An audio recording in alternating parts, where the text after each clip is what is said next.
Thank you, Mark. And hi, everyone. Just going to switch to gallery view so I can see you all, not myself. Okay, there you are. Hello. Wonderful to be back with you again today to continue our series this week on the earth-based roots of Jewish spirituality as we prepare, as Mark said, for the holiday of Tu B'Shvat, which is this time of reconnecting with our essential nature as earthlings, as human beings, Adam, min ha'adama, earthlings, created forms of the earth. And so it's a time of reconnecting with that essential nature, the way that we are earth, that earth is flowing and living and expressing herself through us, as us. And when we connect with that, when we can bring ourselves into alignment with that, there is such a profound source of vitality, of nourishment and guidance and wisdom there for us.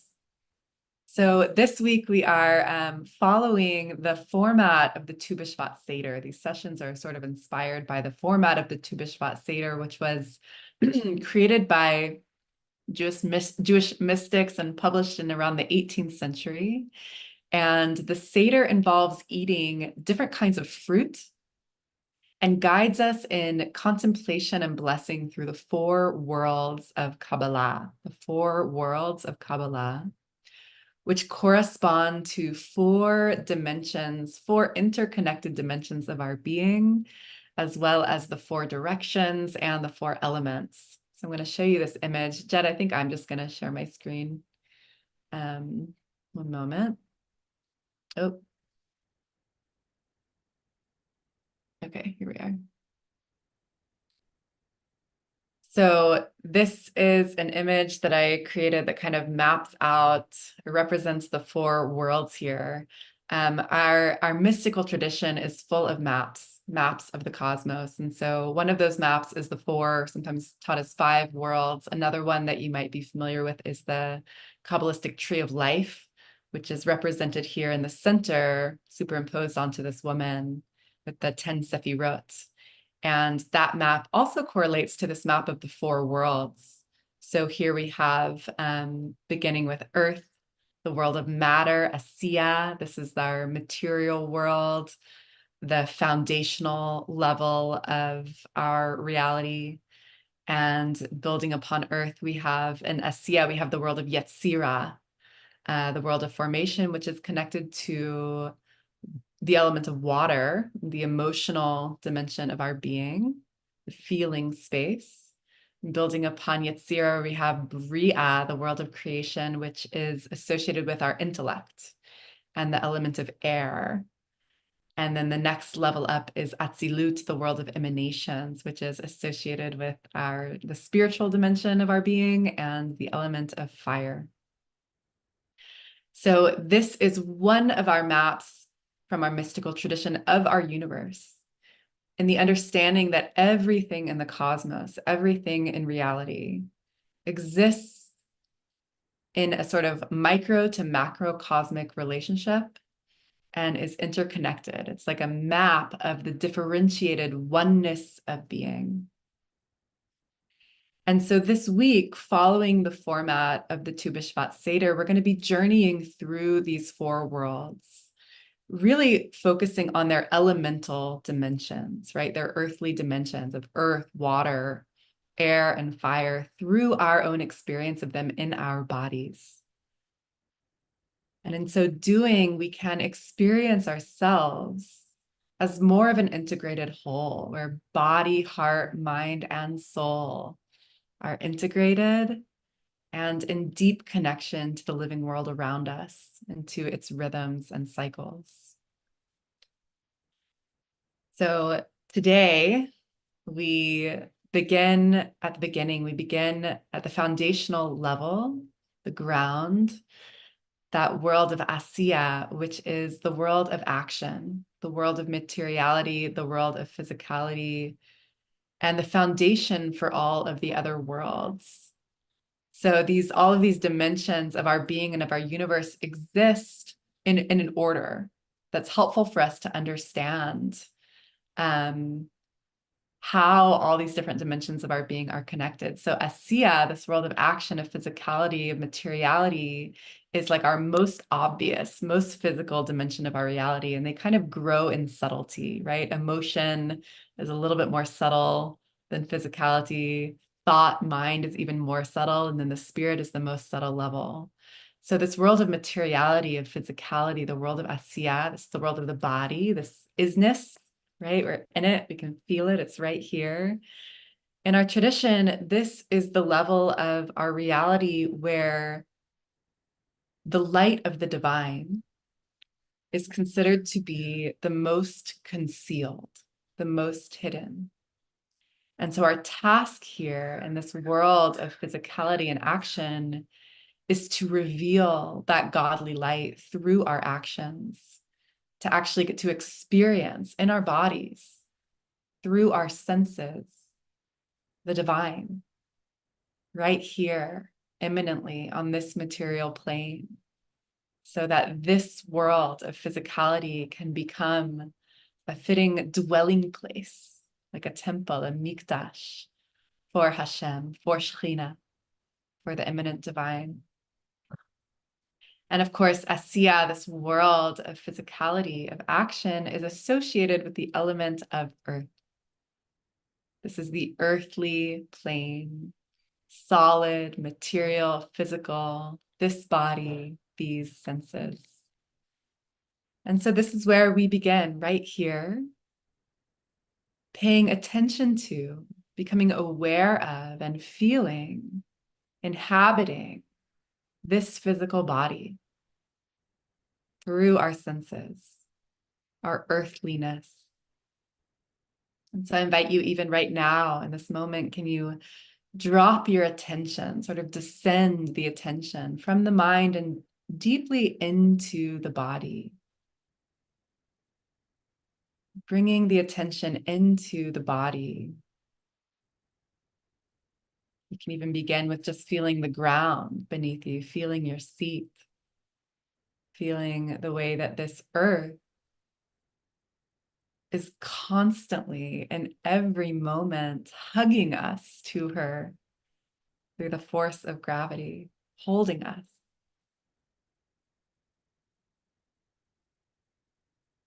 What texture, what temperature, what do you notice right here in this moment on the level of sensation through the body?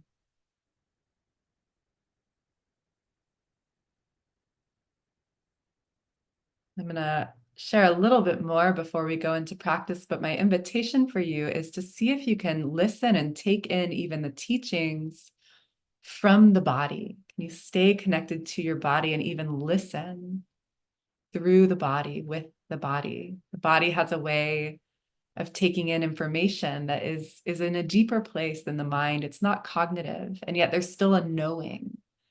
There's an intelligence, there's a listening through the body. And of course, when we can descend from our mind to inhabit our bodies with that knowing, with that awareness, we can also feel with greater immediacy our connection to the living world, to the earth, which we are, Adama, right? Adam, minha Adama, we are earthlings, created of the earth. There's a beautiful Hasidic story where I like to switch the gender sometimes in stories. A little girl goes to shul, she goes to synagogue with her father. But every day during services, she leaves. She leaves shul to go sit in the forest amongst the trees. And finally, at some point, her father asks her, "Where are you going? Why are you leaving synagogue? Where are you going during services?" And she says, "I go into the forest to pray. I go so that I can feel close to God, so that I can feel close to the divine." And her father says, "But God is the same everywhere. God is the same God in the forest or in the synagogue." And she says, "But I'm not. But I'm not. I'm not the same everywhere." We go into nature, to connect with the earth, to invigorate our souls, to be reminded of what we're made of who we essentially are and how to be. And we can connect to, again, that wisdom of the forest, of the trees, of the earth, in a place that is deeper than the mind, that embodied knowing. Reb Nachman of Breslov taught that all of the trees and plants and shrubs are constantly praising the divine. That is their very nature. That is how they are designed. And we can actually learn from them how to do that with more grace. Even the rocks are praising God. I've heard the teaching that that rocks and stones and mountains they're not still, actually. They're not just stagnant. They're so full of praise of the divine that they're like petrified in all of their praise. It's so powerful. So everything is constantly praising God, and we can learn how to be in connection with and praise of the divine from the world around us. Reb Nachman had a practice you may have heard of called hitbadadut, being alone, where he would and his disciples would go out among the trees and just speak out loud to the divine. I highly recommend this practice. Even this week, it's wonderful that you're joining us here on Zoom, and I really recommend for you to go outside to connect with the earth. I want to share with you a prayer composed by Reb Nachman, and then we'll enter into our sit together. He wrote, Master of the universe, grant me the ability to be alone. May it be my custom to go outdoors each day, among the trees and grass, among all growing things. And there may I be alone and enter into prayer, to talk with the one that I belong to. May I express there everything in my heart, and may all the foliage of the field, all grasses and trees and plants, may they all awake at my coming, to send the powers of their life into the words of my prayer, so that my prayer and speech are made whole through the life and spirit of all growing things, which are made as one by their transcendent source. The life and spirit of all growing things, which are made as one by their transcendent source.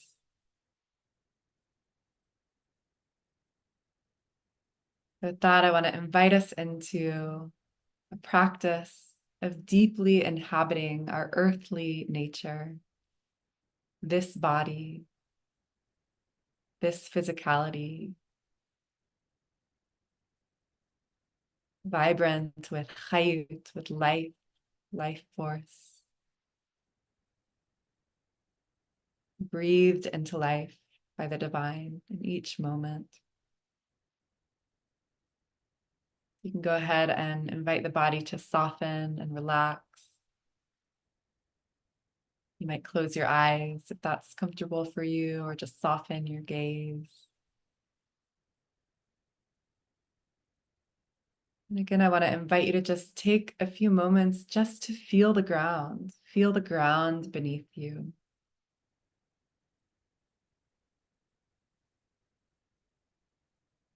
Feel the weight of the body effortlessly.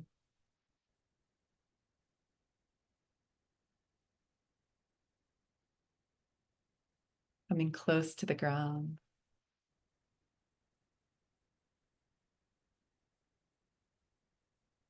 The way that the earth is hugging us to her, holding us to her. If we ever need to feel held, this is one of the most immediate ways that we can, just remembering gravity.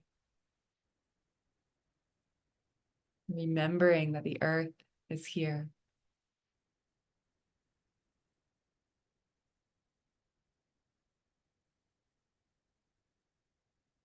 The earth in our tradition is Shekhinah, is the feminine divine, the immanent divine. How does it feel to be held in every moment by this great mother, Adama?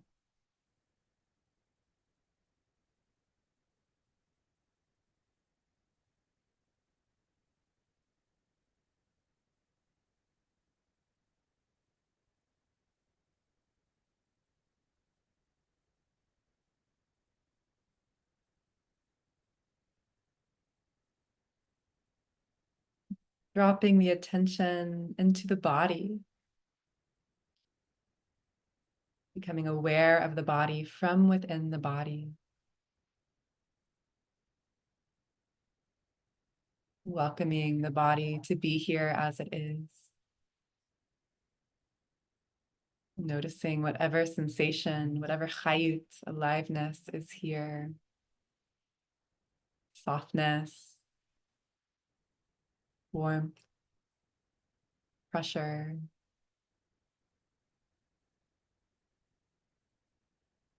Simply feeling the body from within the body.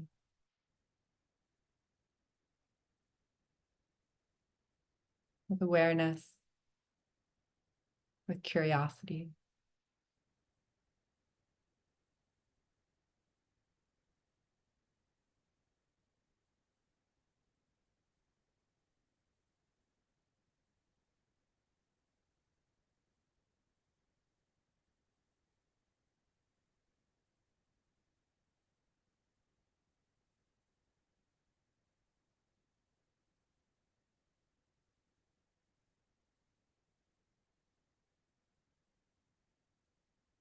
Noticing the sensation of skin.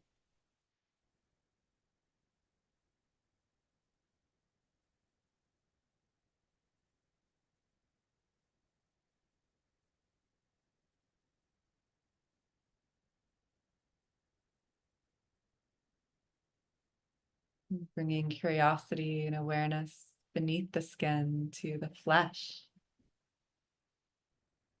the muscles that make up this body.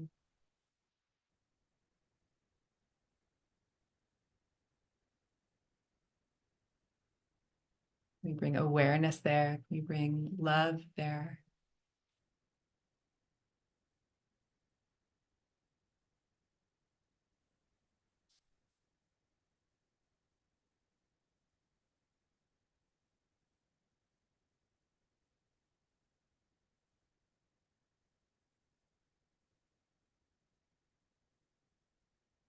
Drop the awareness even deeper to the bones, skeleton,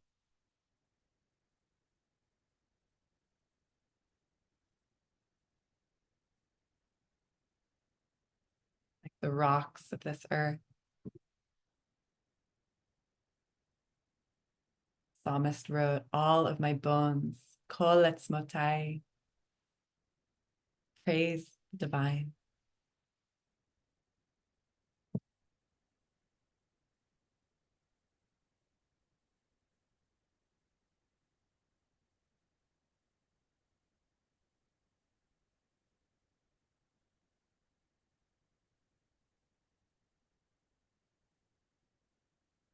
And just sit here in the awareness of this earthly body,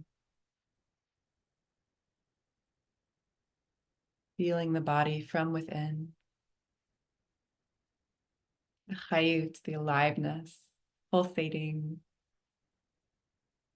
through our being.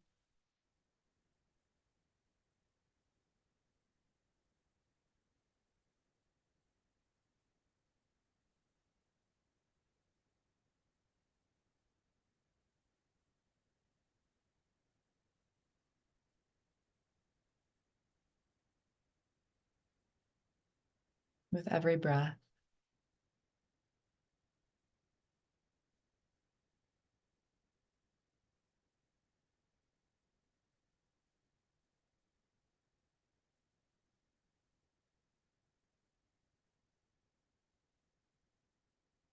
And if you'd like, you can work with this image. Body like a mountain.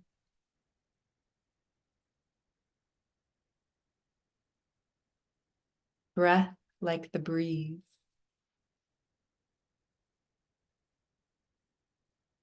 Mind like the sky. Infinite, radiant.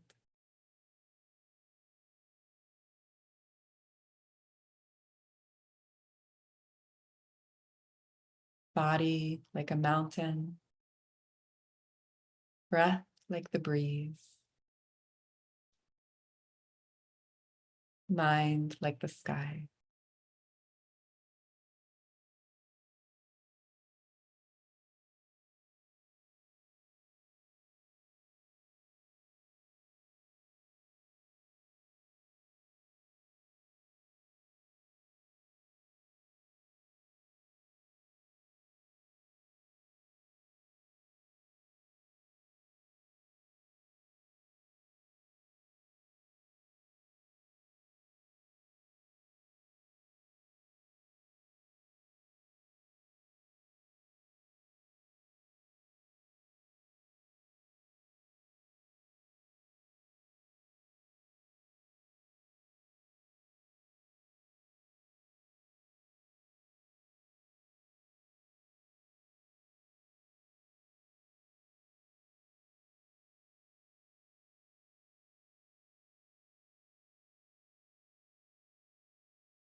Wherever you are, we will end our sit with 5 deep breaths.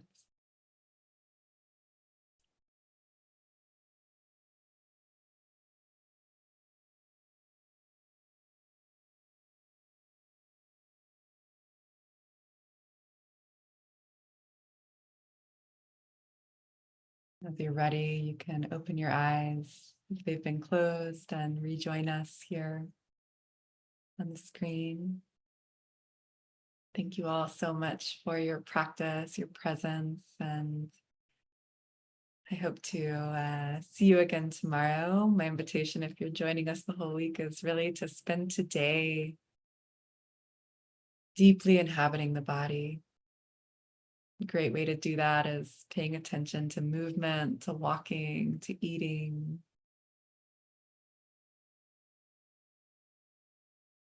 And that's our foundation. That's where we begin.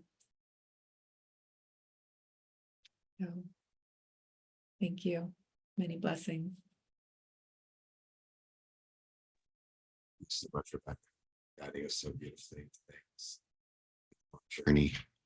And we'll still the practice as we do each day.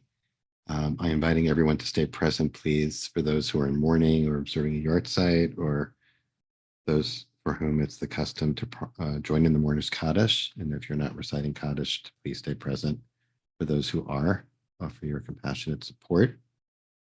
Thanks to Jet and Rachel for sharing the words of the Kaddish on the screen. If you'd like to put the name or names of anyone whose memory you're honoring today in the chat box now or after we recite the Kaddish, you're welcome to do that. And if you are reciting it, just see if we can make that just a little bit bigger for folks. We're able.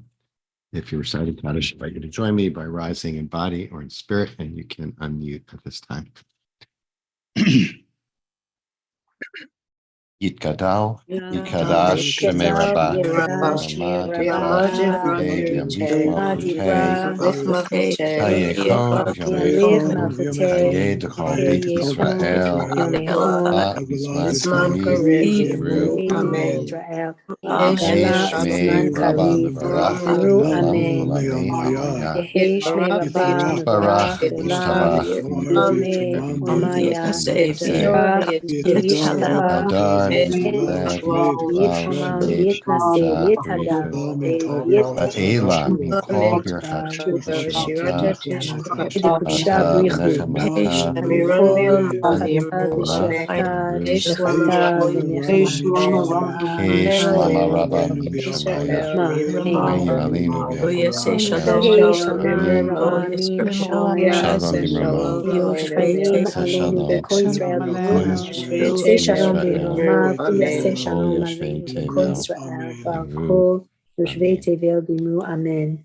Amen.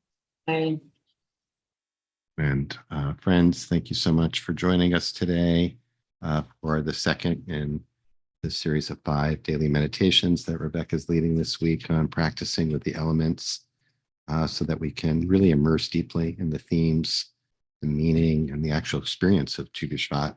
It's really whenever we get to do this around the key moments in Jewish yearly cycle, it really feels very special to do that together. So grateful to be here with you. Grateful to for your teaching, Rebecca, and grateful to Jet and to Rachel for holding our text space today beautifully. As always, you're invited to stay on for questions, answers, conversation with Rebecca about the teaching today. If you're leaving us now, we hope you'll join us tomorrow or sometime this week as we continue the series. And hope you stay safe and well until we see you again. If you do have a question, please preface it in the chat by writing question in all caps, and I'll keep an eye on that.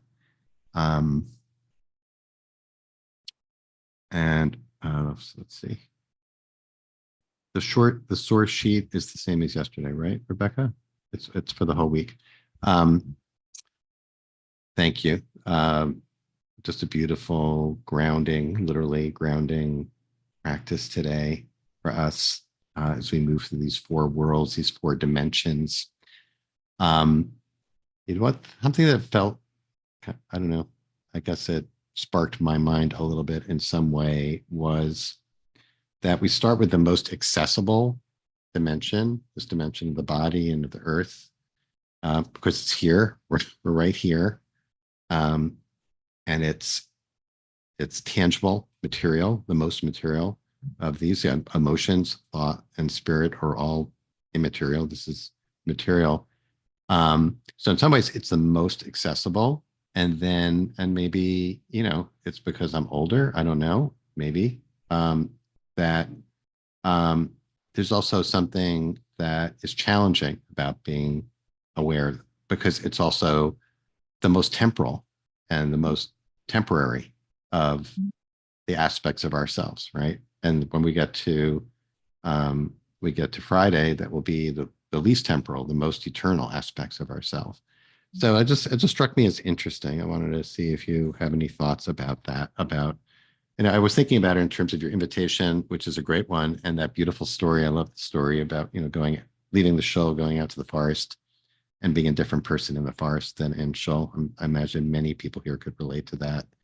And I was thinking about going into the forest at a time like this, when nature seems, and we know it's not, but it looks, at least here in the Northeast, looks dead. The trees look California, right, not to brag. dormant. Yes. And it's still powerful. It's powerful, but there's, I just see, you see kind of the decay of the fall, and et cetera, it is a spiritual experience. So anyway, I'm just throwing that out. What do you make of that? You just said a lot. I did say a lot. Sorry. But I can risk It stirred a lot. It stirred a lot in me, clearly, and maybe a lot. others as well. Great.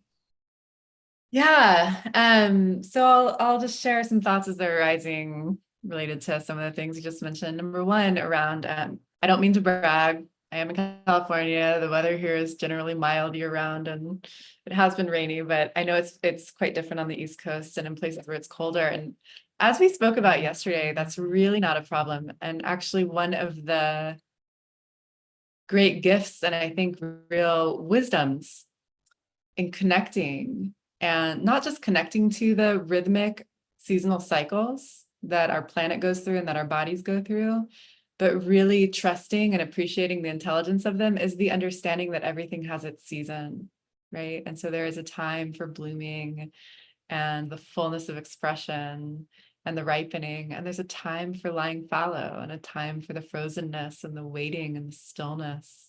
Mhm. And I think part of the opportunity, you might say it's an opportunity or an invitation. You might say it's really an imperative, actually, of an earth-based approach to spiritual practice is in learning to trust and align ourselves with those rhythms, because there's deep wisdom there. Mhm. Um, Even though, we live in a culture where often we might unconsciously feel like we're always supposed to be in bloom. And that's not actually how we are designed.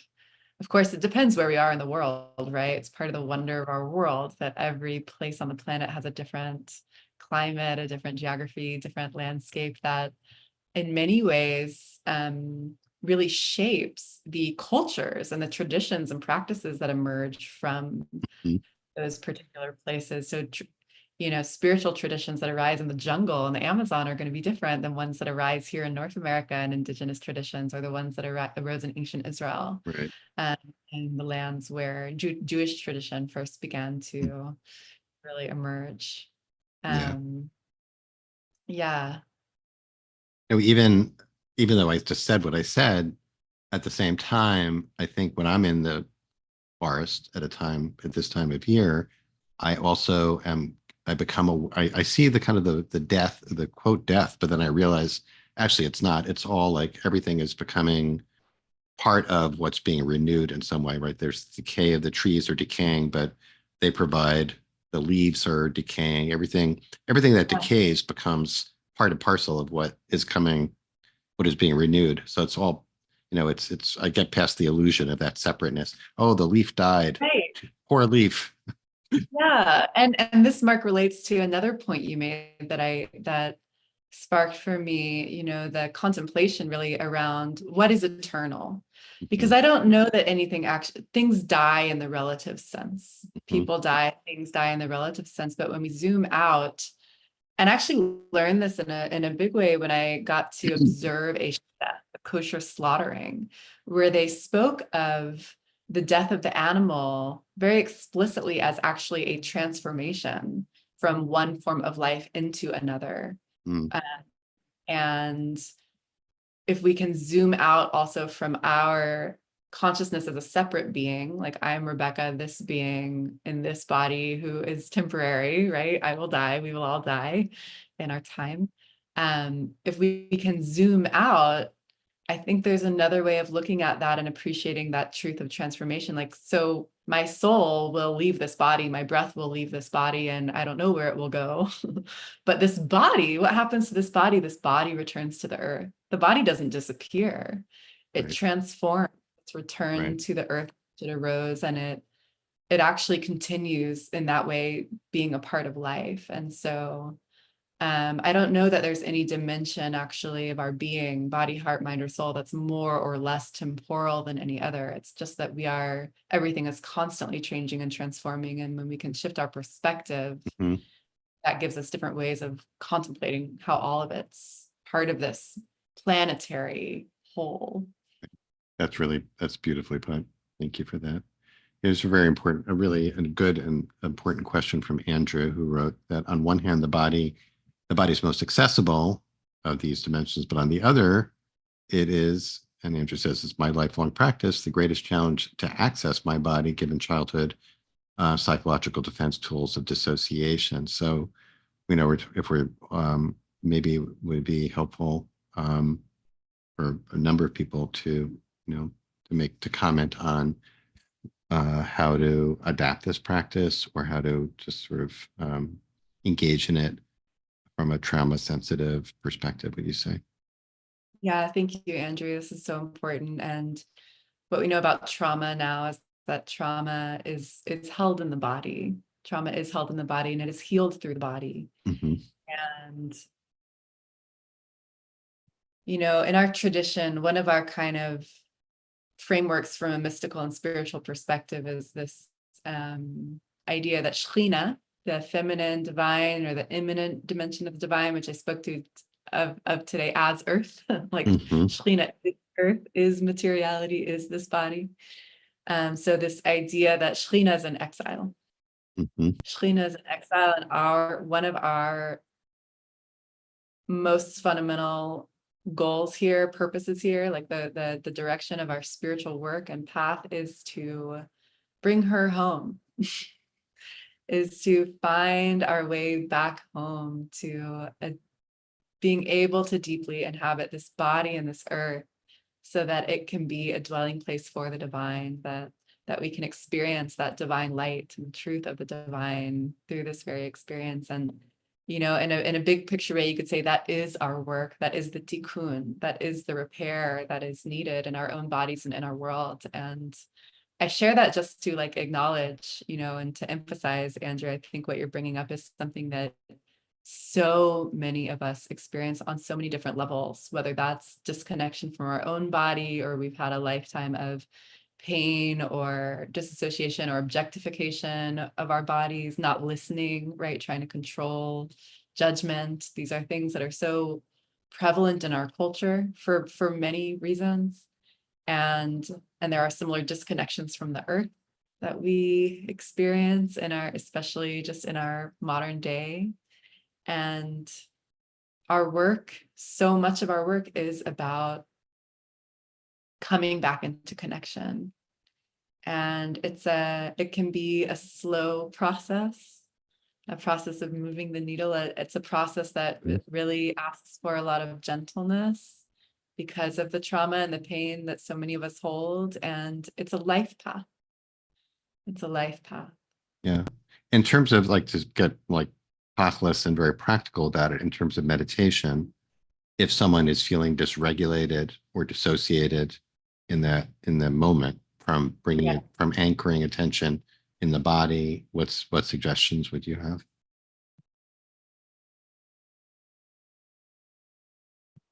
Yeah. So, it can take a while, I think, for awareness to really awaken. I know for myself, when I first began to meditate, I also began to practice qigong, which is a energy cultivation, Chinese energy. It's a Chinese medicine form of energy cultivation, which is about really slow and subtle movement, Mm-hmm. awakening the subtle energy. And I remember through qigong, I started to experience that quality, that feeling of interoception, which is awareness of the body from within. I Mm-hmm. started to experience sensation, like the chayut, the aliveness inside of my body in ways that I never had before.